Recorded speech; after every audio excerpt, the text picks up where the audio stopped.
अस्सलाम वालेकुम dear students. हमारा जो आज का टॉपिक है that is the salient features of phylum second जो एनिमल किंगडम का है that is phylum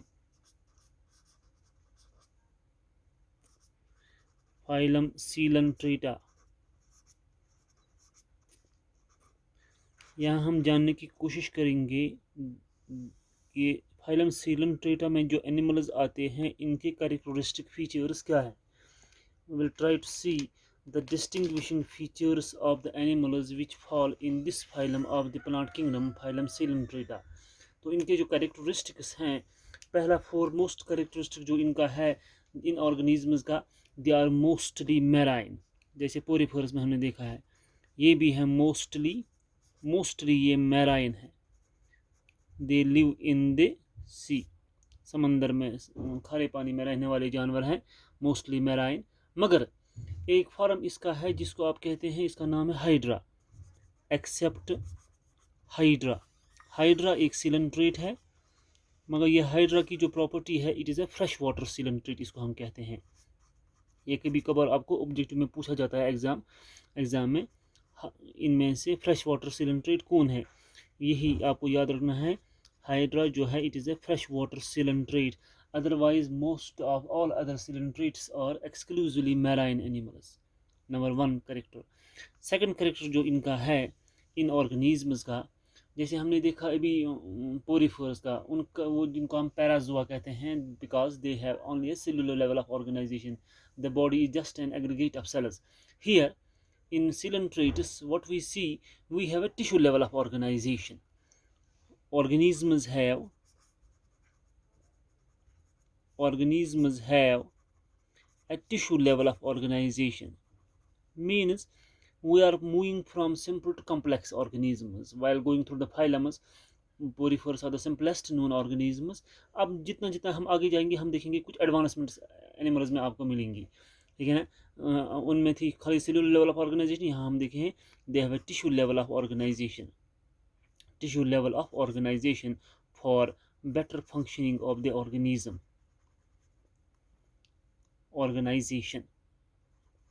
tissue level of organisation. तीसरा करेक्टर इनका जो है, they are radially symmetrical.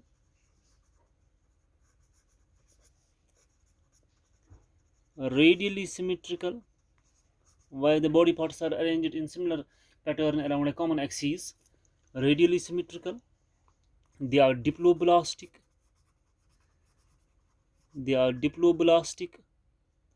means they have two germ layers during the embryonic development, that is the ectoderm and the endoderm, and they are acylomate animals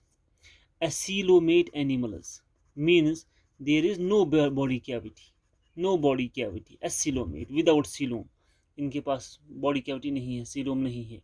तो तीसरा character इनका जो है ये रेडियली सिमेट्रिकल है, ये डिप्लोब्लास्टिक एनिमल्स हैं, ये एसिलोमेट एनिमल्स हैं। जैसे आपने देखा था पोरीफोरस में उनकी एक कैविटी रहती थी जिनको आप कहते थे स्पॉन्जोसील। क्योंकि ये भी एसिलोमेट एनिमल्स है, इनकी एक सेंट्रल कैविटी रहती है, जिस सेंट्रल कैविटी को आप कहते हैं हैव अ सेंट्रल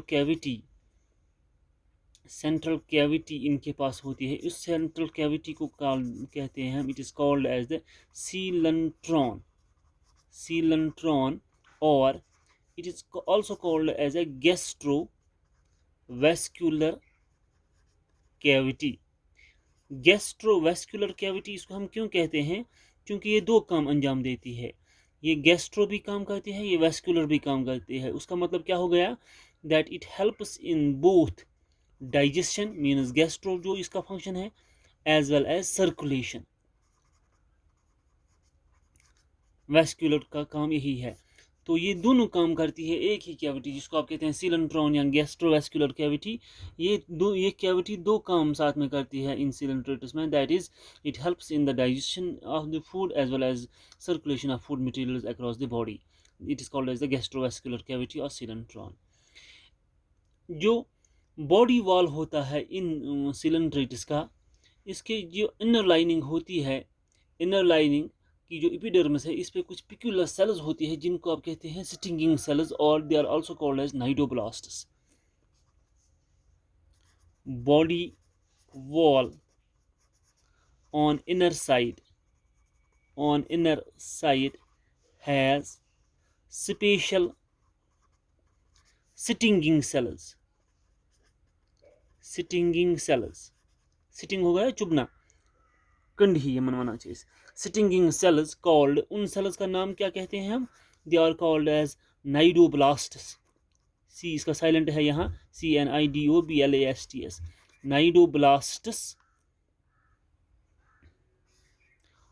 नाइडोब्लास्ट्स हैविंग, इन सेल्स के पास एक टॉक्सिन होता है, हैविंग टॉक्सिन, उस टॉक्सिन का नाम है निमेटोसिस्ट.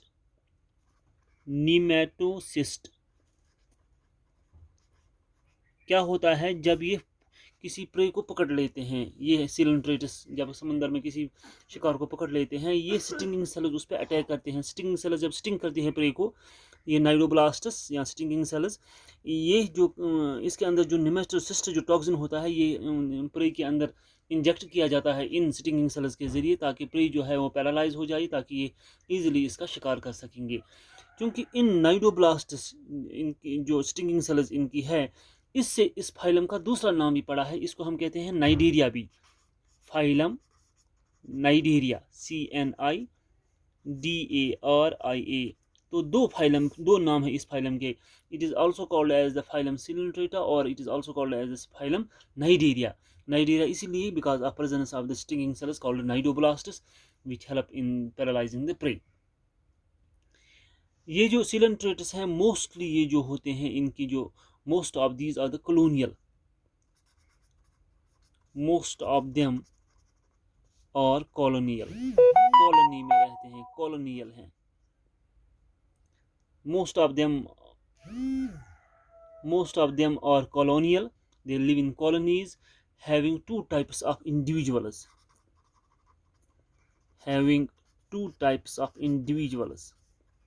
इनके पास दो किस्म के इंडिविजुअल्स होते हैं. उन इंडिविजुअल्स को हम कहते हैं जूऑइड्स. कौन कौन से इंडिविजुअल्स होते हैं दो किस्म के? एक है जिसको आप कहते हैं पोलिप, POLYP, पोलिप. दूसरा है जिसको आप कहते हैं मेडूसा. ये दो किस्म के इंडिविजुअल्स रहते हैं इनमें, नाइडोब्लास्टस में, नाइडेरिया में, सिलेंट्रेटस में. दो किस्म के इंडिविजुअल्स जिनको आप कहते हैं जूऑइड्स. एक है पोलिप. ये पोलिप जो है ये न्यूट्रिटिव एंड फिक्स्ड होता है. न्यूट्रिशन का काम होता है इसका, न्यूट्रिटिव एंड फिक्स्ड, एक जगह रहता है. और ये जो रिप्रोडक्टिव फेज होता है इसका, जिसको कहते हैं मेडूसा. रिप्रोडक्टिव होता है यही, रिप्रोडक्टिव एंड फ्री लिविंग होता है मेडूसा. कुछ फॉर्म्स ऐसे हैं जिनमें एक से ज़्यादा किस्म के इंडिविजुअल्स रहते हैं, मेनी टाइप्स ऑफ जूऑइड्स. वहाँ पे हम कहते हैं सम शो पोलीमॉर्फिज्म, सम फॉर्म्स शो पोलीमॉर्फिज्म. पोलीमॉर्फिज्म का मतलब हो गया कि उसमें दो ही किस्म के इंडिविजुअल्स, पोलिप मेडूसा नहीं है, means many types of zooids, many types of individuals, many types of zooids उसमें होते हैं. एक से ज़्यादा किस्म के इंडिविजुअल्स आप उसमें पाएंगे. इनकी लाइफ साइकिल में एक स्टेज में एक लार्वा बनता है, जिस लार्वा का नाम होता है planula. Life cycle includes a larval stage called, इनके लार्वा को, ये भी पूछा जाता है एग्जाम में, इनके लार्वा को कहते हैं हम प्लेन्यूला. याद रखना, प्लेन्यूला. ये कार्निवोरस होते हैं, कार्निवोरस. ये अपने प्रे का शिकार करते हैं, उसके अंदर स्टिंगिंग सेल्स की वजह की हेल्प से इनको अटैक करके इसके अंदर जो टॉक्सिन इंजेक्ट कर देते हैं, तो वो उसको डाइजेशन जो है इनमें, digestion partly intercellular and intracellular. कुछ डाइजेशन होते हैं इनकी, जो गैस्ट्रोवास्कुलर कैविटी होती है कुछ उसमें होती है, कुछ विद इन द सेल्स होती है. Partly intracellular within the cells and partly intracellular means within the gastrovascular cavity. Partly intracellular and partly intercellular. ये कुछ डिस्टिंग्विशिंग फीचर्स थे फाइलम सीलंट्रेटा के जो आपको याद रखने हैं ज़रूरी। फाइलम सीलंट्रेटा के डिस्टिंग्विशिंग फीचर्स, इसमें आपको एग्जांपल्स याद रखने हैं फाइलम में कौन कौन से एनिमल्स हैं जिनको आप काउंट कर सकते हैं। इसमें एक है हाइड्रा, ये फ्रेश वाटर सीलंट्रेट है, याद रखना हाइड्रा। दूसरा है जिसको आप कहते हैं ओबीलिया, ये भी एक सीलंट्रेट है, ओबीलिया। एक और है ऑरिलिया, ऑरिलिया जिसको हम कहते हैं कॉमनली जेली फिश। तो याद रखना, अगर आपको कहा जाएगा जेली फिश क्या कोई फिश है, नहीं जेली फिश नहीं है, ये एक सीलंट्रेट है। ये एक ऑरिलिया जिसको हम कहते हैं जेली फिश, कॉमन नाम इसका है। वो दूसरा है मेट्रीडियम, मेट्रीडियम इसको आप कहते हैं सी एनीमोन, सी एनीमोन कॉमन नेम इसका है सी एनीमोन मेट्रीडियम का। और फाइसेलिया दूसरा भी है, फाइसेलिया। फाइसेलिया एक ऐसा फॉर्म है सिलिंड्रेट का जो पॉलीमॉर्फिज्म दिखाता है, याद रखना, ये भी पूछा जाता है कभी एग्जाम में। अगर आप कुछ डायग्राम्स में आपको दिखाऊंगा इसकी जो है सिलिंड्रेट्स की, जैसे ये है, ये हो गया हाइड्रा आपका, ये वाला हो गया हाइड्रा, हाइड्रा। ये जो है दूसरा, ये है ओबीलिया, ये वाला हो गया ओबीलिया। ये है जेली फिश, ये वाली, ये जेली फिश है, ये जो हम दिखा रहे हैं ये जेली फिश है। ये है सी एनीमोन, सी एनीमोन जिसको आप कहते हैं मेट्रीडियम, ये वाला, ये है मेट्रीडियम सी एनीमोन जिसको आप कहते हैं। तो बुक पे ये सारी चीज़ आपको मिलेंगी, बुक पे आप देखिए। This is all for today, thank you.